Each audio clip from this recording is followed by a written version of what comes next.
Oroko pachika kapile cheno ni mar migago nyakurom gajuang bethuolo mar orono apachi lai marote machuo kariadeka cheno no kabende wantiere live e Facebook Ramogi TV Kenya YouTube duto orwake pachi esechegi mag migago. Nyinga Lydia Ukeyo. Josiasa moko mawuok e kaunti ma Nyamira ochana kweda mager hewi chik mar omenda baganario pario kod ang'wen ganario pario kod abich jotelo go siemo jo od bura mondo mi kik tem kadh chik no magiwacho ni jokenya kwedo okang' mamalo kane gilose gwenge matindere te e kwat senator ma Nyamira Okong'o Mogeni jotelo go nooro ywak margi ne jatend piny William Ruto e gino magiwacho jatend piny ohao ngima mar kadong'aw ngia mar jopiny malo kod osuru mang'eny akoro gikwedo osuru mar nyamburko kod mkate. Giwacho ni paro mar chik no kokadhi kaka en to dhi keto jopiny kama tek ni mar nengo mar ngima dhi bedo maong'awore ne oganda jokenya.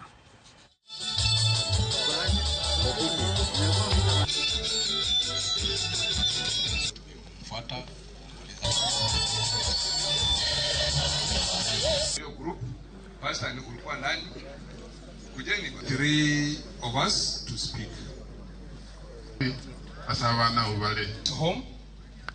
Also, I want to organize. Ukasema hata mkulima chai alipe 1.5% housing levy. Wakulima mko na hiyo pesa ya kulipa hiyo? Hatujamaliza, umekuja umeongeza pesa ya NHIF ambayo sasa inaitwa SHIF.